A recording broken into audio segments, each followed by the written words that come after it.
Iki ngomong. Oke. Selamat datang. Assalamualaikum warahmatullahi wabarakatuh. Ya, selamat datang di Galeri Dipotinkin.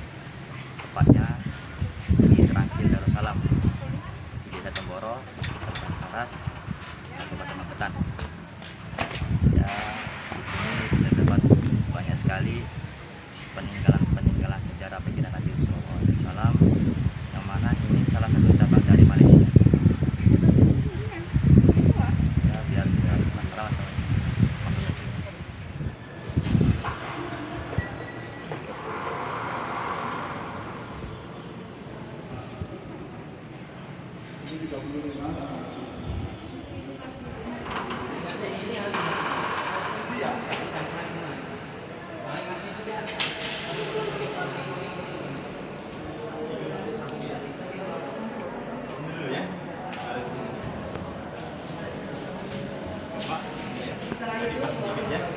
Alhamdulillah ya, selamat datang ya. Kami ucapkan ke gedung Galeri Dipotinkin Trangkil ya.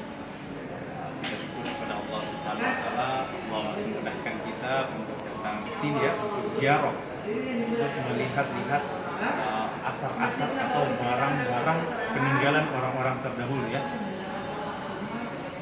Di gedung Galeri Dipotinkin ini ada dua ruangan ya. Ruangan pertama di sebelah kiri saya ini untuk masuk ke dalam harus memiliki tiket yang warna hitam ya. Nah, di sini berisikan item-item yang juga milik baginda Nabi, para sahabat dan sejarah Islam terdahulu. Kemudian ruangan kedua ada di sebelah kanan saya, ini tiketnya yang warna biru ya, khusus yang warna biru. Ini tiketnya di sini. Kalau belum ada tiketnya nanti bisa beli di sini ya.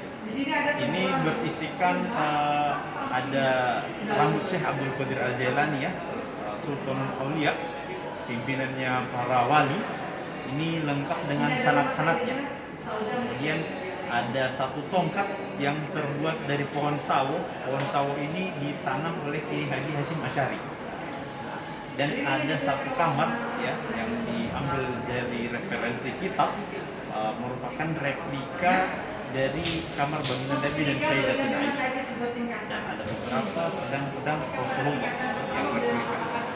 Alhamdulillah ya tuan-tuan, selama kita di sini kita memajukan hati kita ya, jaga niat kita banyak tawasul kepada baginda Nabi, sholawat kepada baginda Nabi ya. Kita jaga adab kita selama di sini, kita jaga kita untuk menjaga adab kita kepada orang-orang soleh. Monggo silakan.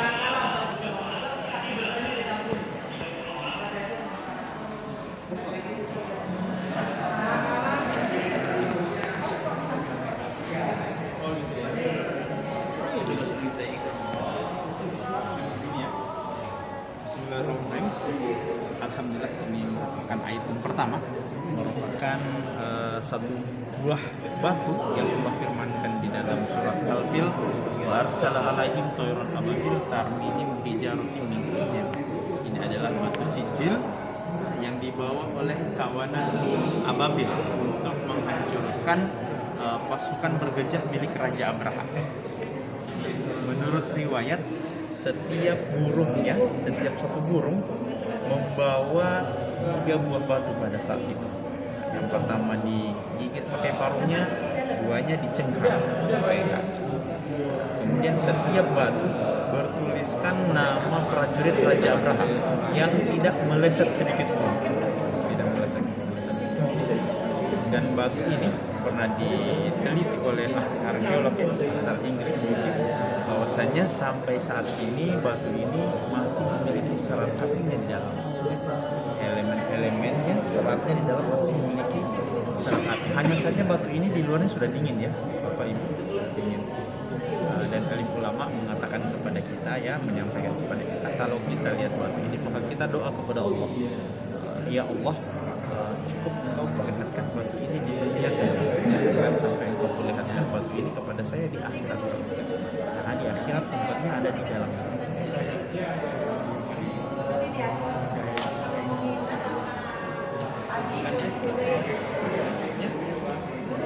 Ini merupakan satu buah batu pecahan pondasi Ka'bah yang diambil ketika terjadi renovasi Baitullah pada tahun 1415 Masehi. Pada saat itu posisi batu ini diambil posisi yang sangat spesial, ya, istimewa. Posisinya istimewa karena batu ini memiliki posisi di antara Hajar Aswad dan pintu Ka'bah. Nah, ini adalah posisi multazam, ya.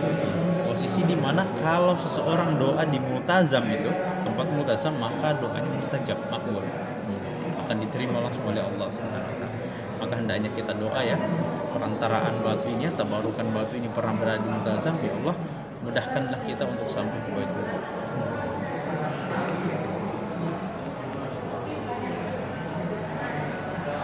Kemudian, ya Bapak Ibu, ini ada dua item.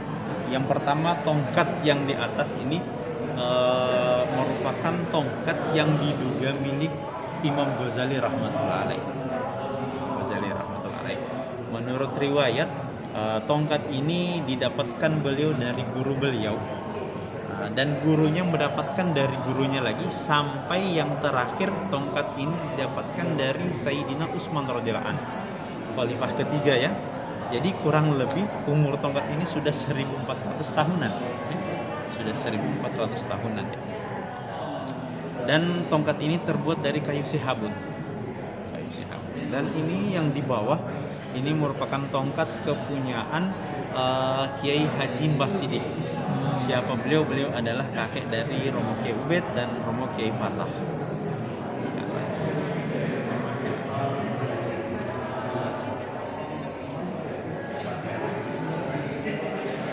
Kemudian ini item selanjutnya, ini merupakan kopiah dan surban yang diduga milik Imam Syafi'i rahmatullah alaihi, ya. Dan kopiah surban ini yang berasal dari Yaman, karena dalam biografi Imam Syafi'i, beliau 2 kali hijrah, 2 kali pindah tempat, ya. Yang pertama ke Yaman, kemudian yang kedua ke Mesir, dan beliau wafat di Mesir. Ini merupakan kopiah dan kain surban yang berasal dari Yaman dan terkenal dengan Ul Qadim, ya.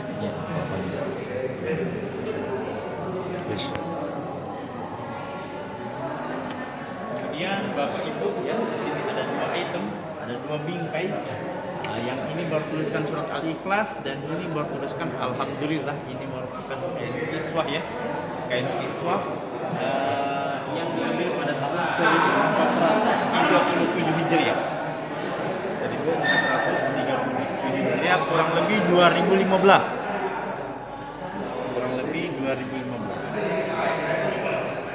Setiap tahunnya pemerintah Saudi Arabia akan mengganti kain kiswah bertepatan tanggal 9 Zulhijjah, karena pada saat itu bertepatan jamaah haji pergi ke Arafah untuk wukuf di sana, maka Baitullah kosong posisinya. Maka disitulah kesempatan untuk mengganti kain kiswah. Sebelah sini Bapak, ya, masih ada lagi kain kiswah.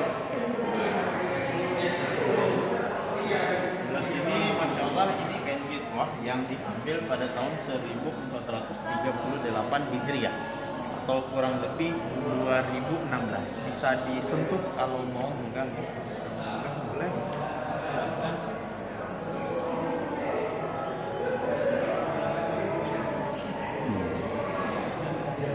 Kemudian Bapak Ibu, ini di atas, tepat di atasnya, ini merupakan replika talang emas, ya.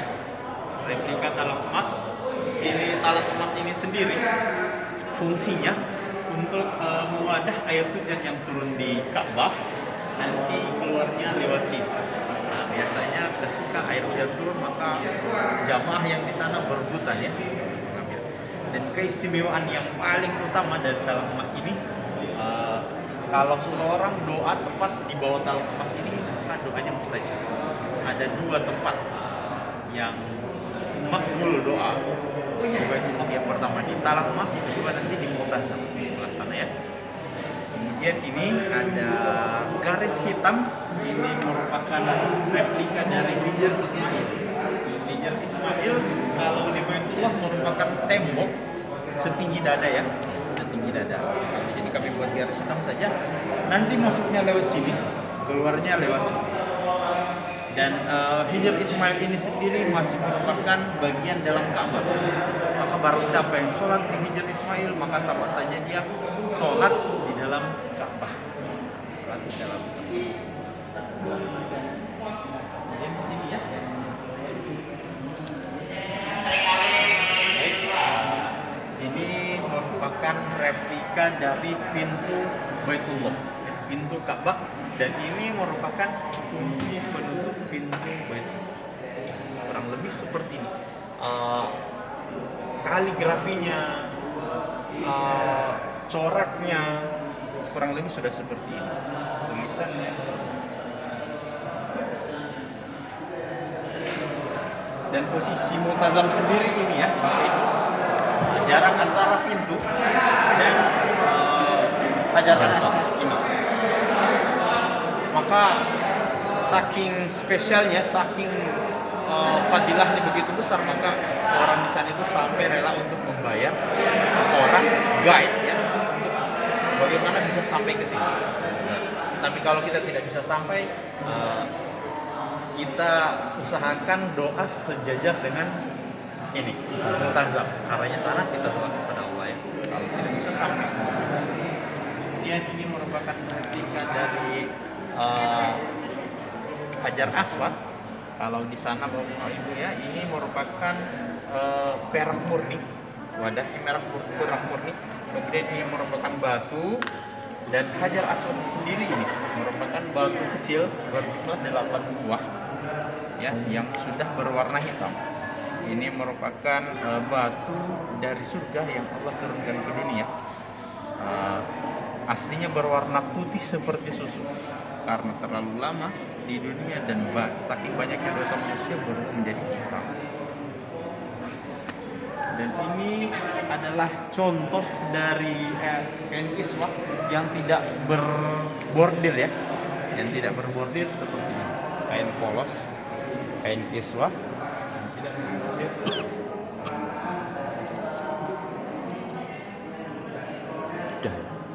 Kemudian di sini ya.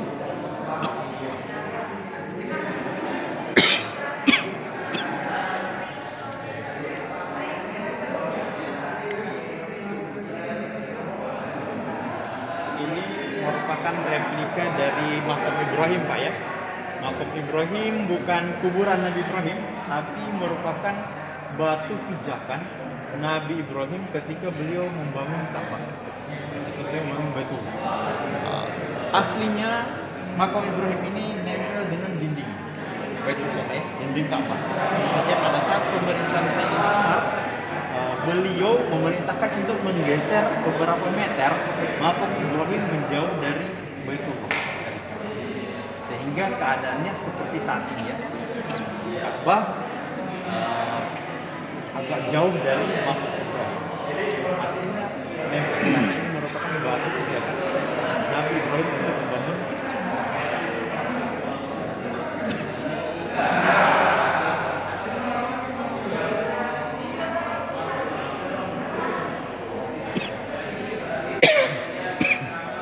Kemudian ini merupakan miniatur manasik umroh. Sudah umroh Bapak Ibu? Belum. Kita sama-sama niat ya. Insya Allah. Ini merupakan manasik umroh, miniatur manasik umroh. Seperti kita ketahui, umroh ini memiliki 5 rukun. Yang pertama ihram, yang kedua wukuf, yang ketiga sa'i, keempat halul, yang kelima tertib. Seperti yang ada di banner ini ya. Di banner kita sekilas aja ihram umroh. Yang pertama rukunnya ihram ya. Ihram harus dilaksanakan di luar kota Mekah. Ini merupakan daerah kota Mekah ya. Di kota Mekah, maka seseorang yang niat haji dan umroh maka harus melaksanakan ihram dari luar kota Mekah. Apabila dia masuk ke dalam kota Mekah, dia belum niat ihram, maka hukumnya haram.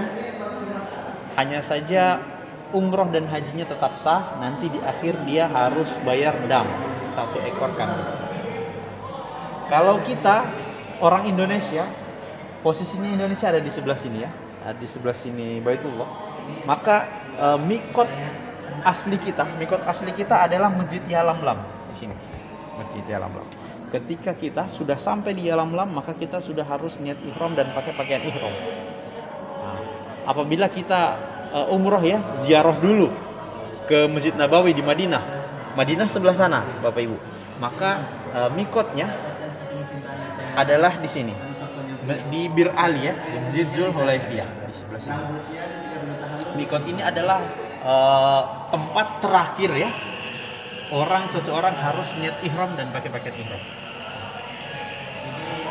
Kemudian kalau kita turunnya di Jeddah ya, di Jeddah atau Bandara King Abdul Aziz, maka di sebelah sini, Jeddahnya sebelah sini, maka kita ihramnya dari sini di Masjid Zulfa. Kemudian rukun yang kedua yaitu tawaf. Tawaf dilaksanakan dari posisi rukun Hajar Aswad. Ini rukun Hajar Aswad, ini rukun Iraki, ini rukun Syami, ini rukun Yamani. Maka tawaf harus dilaksanakan startnya dari rukun Hajar Aswad. Di sini ada garis hijau atau green line, tempat startnya tawaf.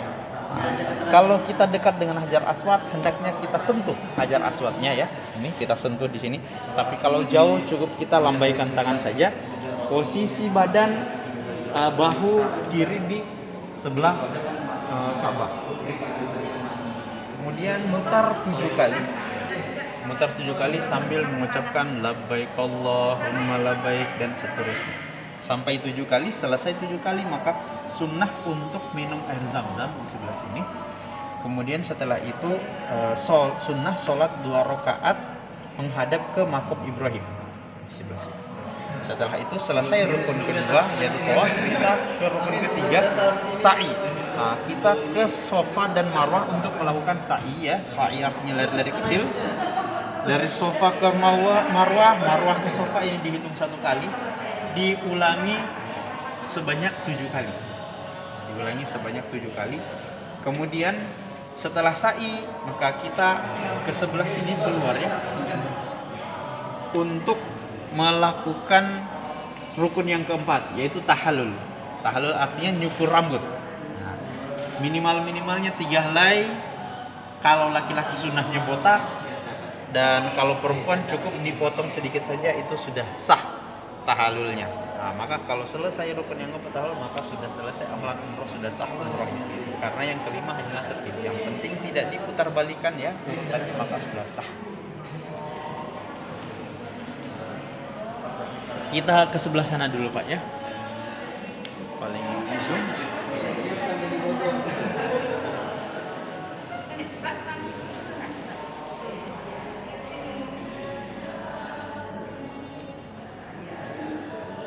Kemudian tuan-tuan, Masya Allah, ini item berikutnya merupakan salah satu bilah pedang yang diduga milik komandan perang Islam ya.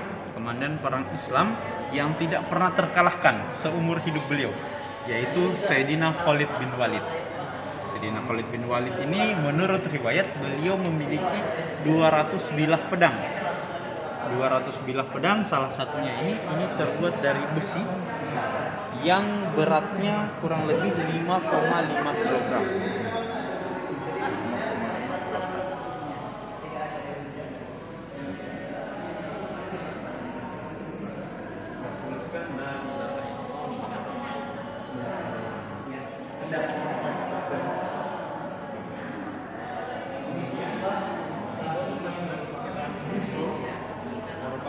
Busur kepunyaan baginda Rasulullah SAW yang dihadiahkan kepada Sayyidina Amr bin As ya.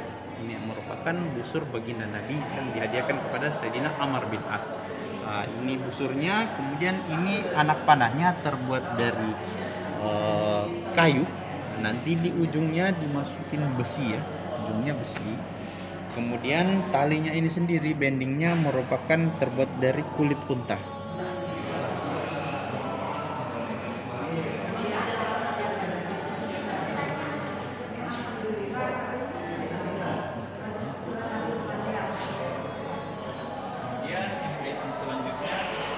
Merupakan sorban dan kopiah besi yang diduga milik Sayyidina Ali bin Abi Thalib. Menurut riwayat Bapak Ibu, beliau memakai sorban dan kopiah besi ini ketika terjadinya perang Badar. Sehingga di sisi-sisinya masih memiliki goretan-goretan pedang, terutama di belakang dan di samping sebelah sana ya. Jelas goretan-goretan.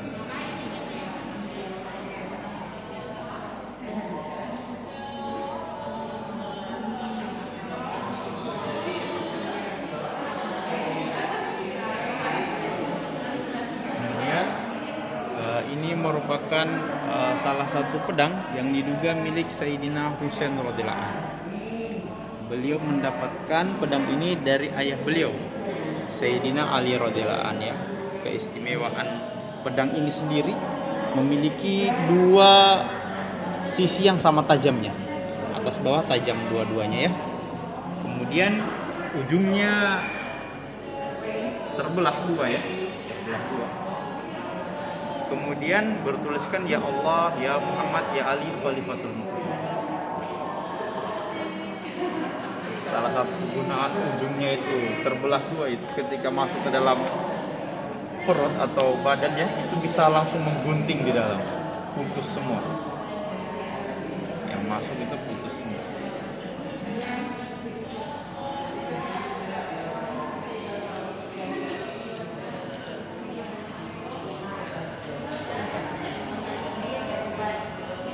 Kemudian Masya Allah ya, kita salawat kepada baginda Rasul. Allahumma sholli ala sayyidina Muhammad wa ala sayyidina Muhammad. Ini merupakan tongkat as-saja namanya, tongkat as-saja. Menurut riwayat beliau memiliki beberapa tongkat dan salah satunya ini tongkat as-saja. Dan tongkat as-saja ini adalah tongkat yang paling sering beliau pakai. Tongkat yang paling beliau senangi adalah tongkat as-saja ini. Tongkat ini terbuat dari kayu lus putih yang hanya tumbuh di timur tengah saja, sedangkan pemegangnya terbuat dari kulit onta.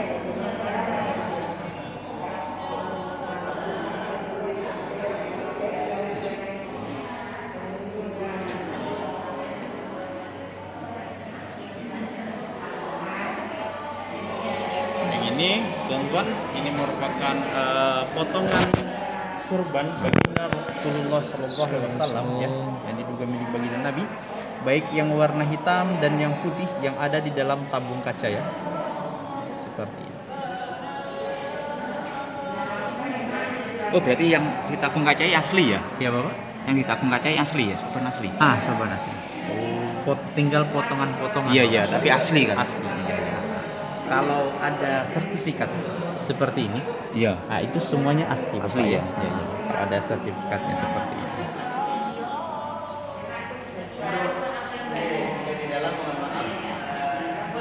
Kemudian ini ada bekas telapak kaki yang diduga milik baginda Rasulullah SAW ketika pertama kali beliau memasuki negeri Yaman.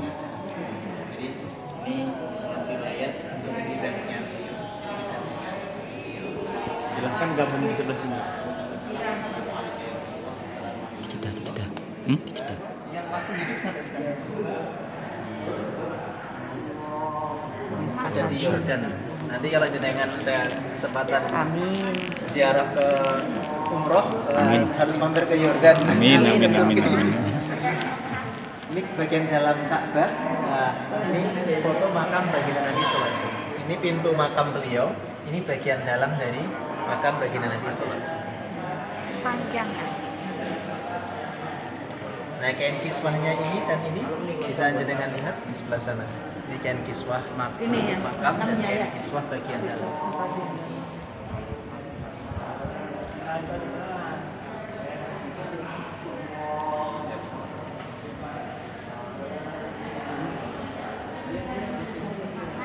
Cukup ingin.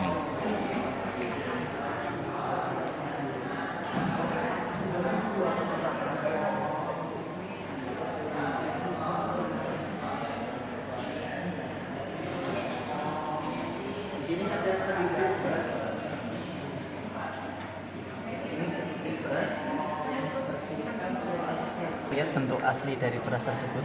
Berasnya tidak terlalu besar, hampir sama dengan beras yang ada di Indonesia. Ini kaca pembesar. Jadi dilihat bisa lebih jelas dari sini. Mana berasnya? Kalau masih kurang nampak jelas, kita zoom dengan kamera HP. Nah, ini bisa nampak lebih jelas. Mana berasnya? Nah, ini kuning. Nah, ini kul huwallahu ahad, Allahu samad, lam yalid. Di sisi bawahnya walam yulad walam yakul lahu kufuwan ahad.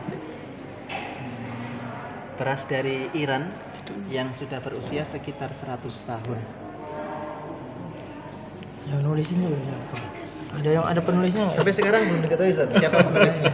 Yang tulis itu bahasa apa? Khotak Sampai sekarang belum diketahui. biasa aja. Sunan sih.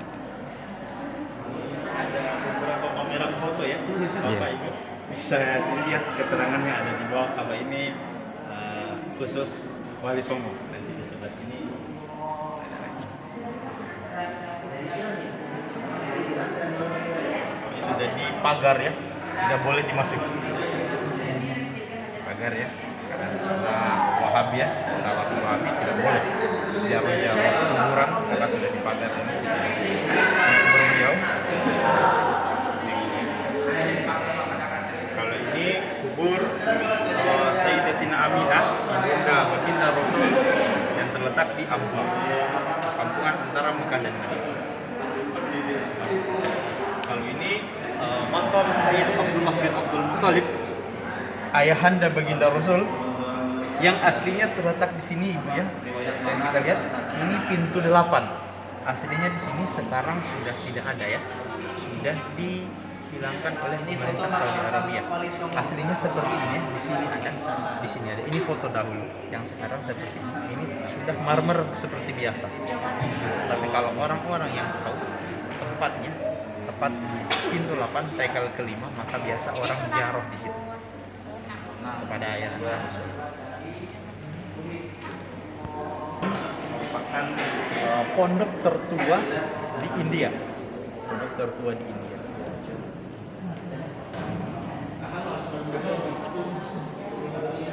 Kalau ini Universitas Al-Azhar Kairo ya, Romo Kiai almarhum Kiai Uzair Abdullah pernah belajar di Al-Azhar.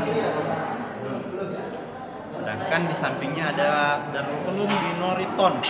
Ini merupakan pondok tempat Kiai Fatah, Kiai Umar Fatullah pernah mondok di sini di Darul Ulum di Noriton ya. Istana. Kalau itu pondok. Kalau ini Trangkil. Oh, Trangkil. Markas, Masjid Markas. Markas ya. Masjid Markas. Aku tak tahu. Kalau ini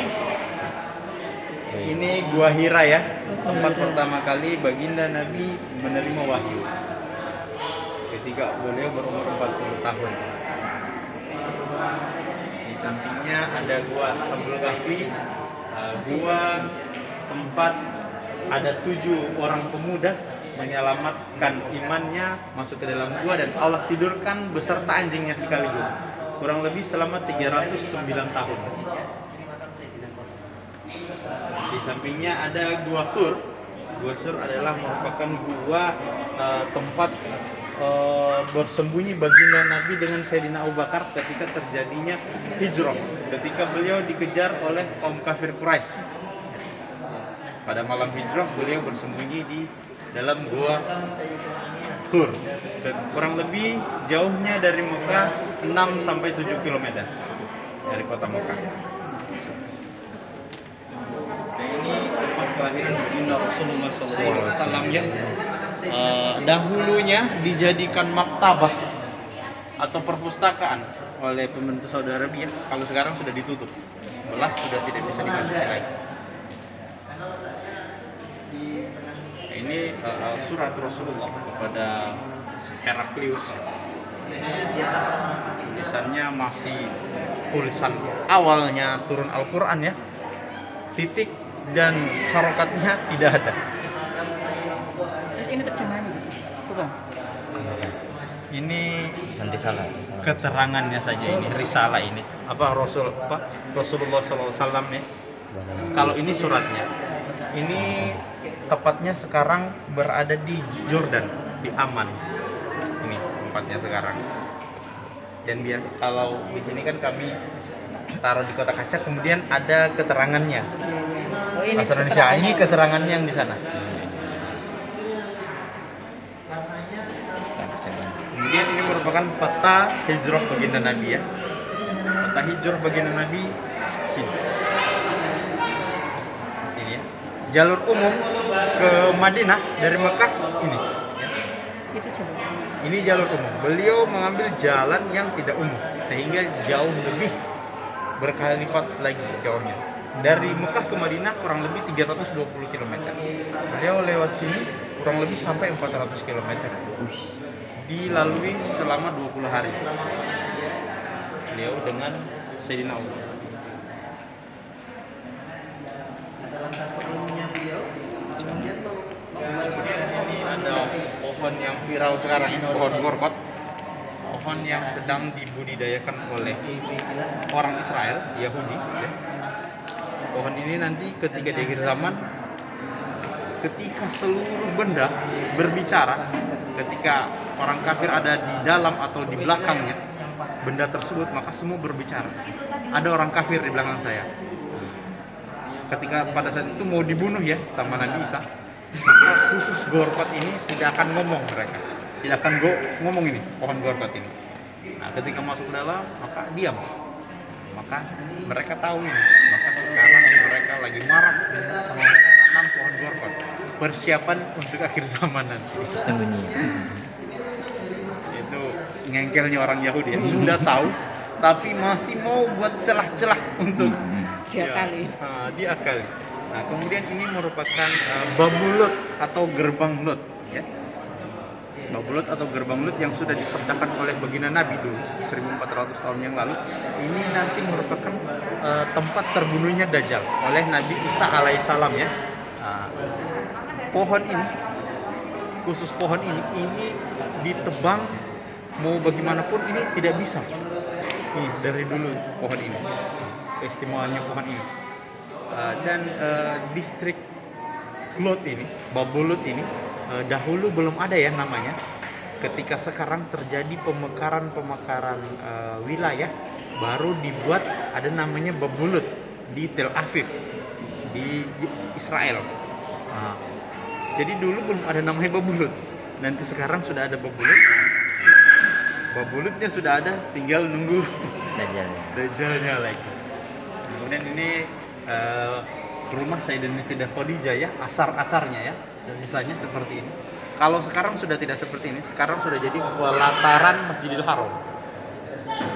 Jadi beliau ini adalah saudagar kaya. Bahkan baginda Nabi pernah mendagangkan barang beliau. Maka ini saja mobil truk aja kecil ya, Bapak Ibu, dibandingkan besar luar area rumah beliau. Dan harta beliau semua dihabiskan untuk perjuangan ya baginda Nabi.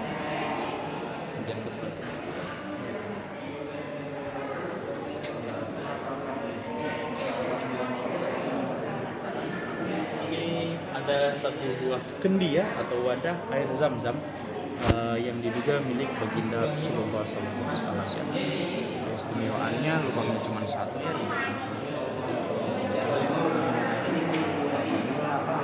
Masuk ke dalam teko ini, wadah ini, maka bisa menawar, bisa Netral. jadi tawar ya, bisa jadi netral. netral, bisa menetralkan racun. Kemudian ini merupakan wadah obat milik yang diduga milik Sayyidatina Khadijah radhiyallahu anha.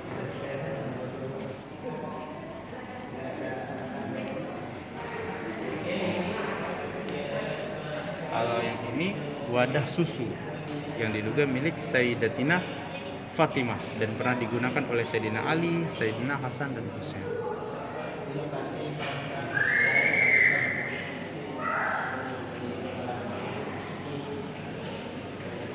Kemudian ya, baik Bapak Ibu, ini merupakan item yang merupakan tasbih yang terbuat dari tulang unta baginda Rasul.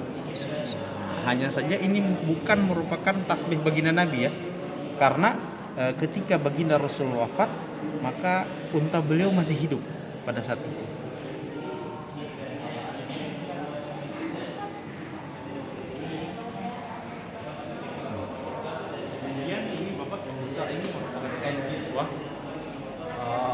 penutup pintu Ka'bah. Kan di tengahnya ada bolongan ya.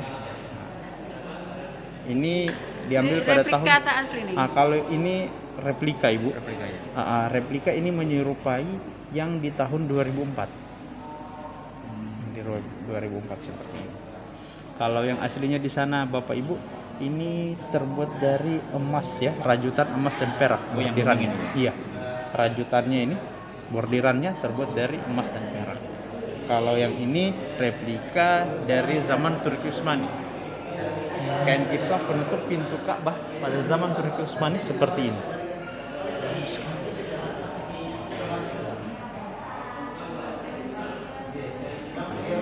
Kemudian yang ini ada dua item yang terakhir. Ini merupakan karpet soft Masjidil Haram. Yang ini asli Pak ya, Asli ya? 2013. Iya. Oh iya, sertifikat. Dari Masjidil Haram.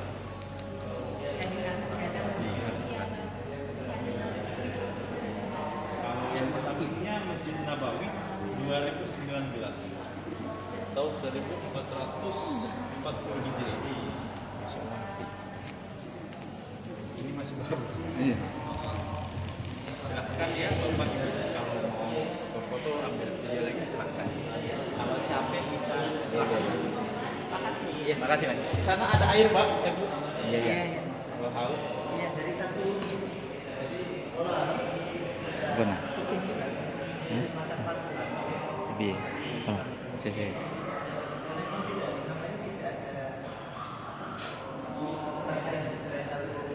Wis manten ya.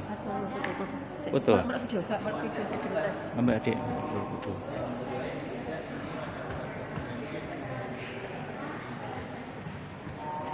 Ya, alhamdulillah. Sudah banter. Alhamdulillah. Alhamdulillah, sama-sama kita tadi dengarkan penjelasan dari Ustadz yang memandu perjalanan untuk mengenal sebagian sedikit tentang benda-benda yang berhubungan dengan baginda Nabi Sallallahu Alaihi Wasallam dan para sahabat. Artinya sebenarnya tadi ada sebuah ruangan khusus yang mana itu langsung berkaitan dengan Nabi, itu salah satunya rambut, terus terompah beliau, terus darah bekam beliau, ekstrak minyak beliau, sama jubahnya Sayyidah Fatimah. Tapi tidak di video karena tidak boleh, untuk menjaga adab. Penutupan. Dan cukup sekian. Bila taufik wal hidayah. Assalamualaikum warahmatullahi wabarakatuh. Waalaikumsalam.